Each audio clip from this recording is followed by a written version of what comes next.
Passport নিয়ে বাংলাদেশের জনগণের মধ্যে একটি প্রচলিত কথা হচ্ছে, পাসপোর্টে যত বেশি দেশের ভিসা থাকবে পাসপোর্ট তত ভারী হবে, উন্নত দেশগুলো ভিসা দিবে। কিন্তু বর্তমানে বাংলাদেশি পাসপোর্ট নিয়ে অনেক দেশেরই ভিসা পাওয়া কঠিন হয়ে গেছে। চলতি বছরের জুলাইতে জনপ্রিয় travel blogger Nadir on the গোয়ের নাদির তার ফেসবুকে লেখেন, গত এক বছরে 17টা দেশের জন্য ভিসায় অ্যাপ্লাই করে 7টা দেশের ভিসা রিজেক্ট পেয়েছি।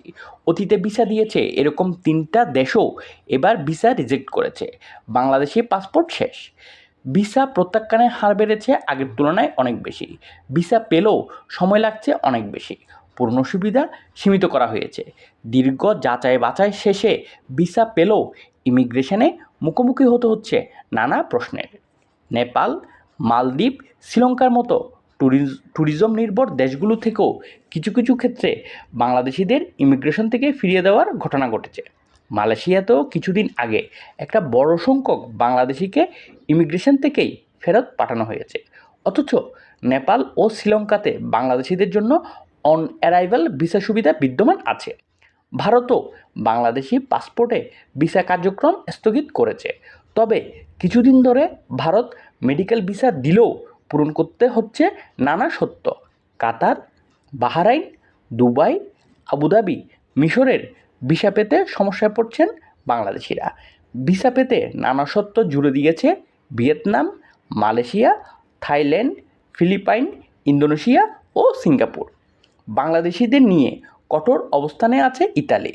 বিভিন্ন ট্যুর অপারেটররা বলছেন এতে তাদের ব্যবসা ধ্বংস হয়ে যাচ্ছে। যুক্তরাজ্য ভিত্তিক পরামর্শক প্রতিষ্ঠান হ্যানলি অ্যান্ড পার্টনার্সের 2025 করা পাসপোর্ট সূচকে বিশ্বের 199টা দেশের মধ্যে বাংলাদেশ 94 নম্বরে আছে।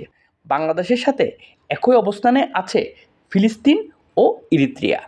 বাংলাদেশি পাসপোর্ট নিয়ে ভিসা ছাড়াই যাওয়া যায় বিশ্বের বিভিন্ন দেশে। এগুলো হচ্ছে Bahamas, Barbados, Bhutan, Bolivia, British Virgin দ্বীপপুঞ্জ, বুরুন্ডি, কম্বোডিয়া, ক্যাপ ভার্দে দ্বীপপুঞ্জ, কমোরো দ্বীপপুঞ্জ, কুক দ্বীপপুঞ্জ, Djibouti, Dominica, Fiji, Grenada, Guinea Bissau, Haiti, Jamaica, Kenya, Kiribati, Madagascar, মালদ্বীপ, মাইক্রোনেশিয়া, মন্টোসেরাট, মোজাম্বিক, নেপাল, নিউত্র, Rwanda, Samoa, Seychelles, Sierra Leone, Somalia, Sri Lanka, Saint Kitts and Nevis, Saint Vincent and the Grenadines, Gambia, Timor লেস্তে, Trinidad O tobacco, Tuvalu O Vanuatu. বিশেষজ্ঞদের মতে কূটনৈতিক চ্যানেলে ফলপ্রসূ আলোচনায় পারে Bangladeshi পাসপোর্টকে right ওয়েতে ফিরিয়ে আনতে। প্রিয় দর্শক, আপনিও কি তাই মনে করেন? আপনার মূল্যবান মতামত কমেন্টে জানান। বাংলা বুলেটিন চ্যানেলের আজকের ভিডিওটি ভালো লাগলে ভিডিওটি লাইক ও শেয়ার করুন এবং বাংলা বুলেটিন চ্যানেলটি সাবস্ক্রাইব করুন।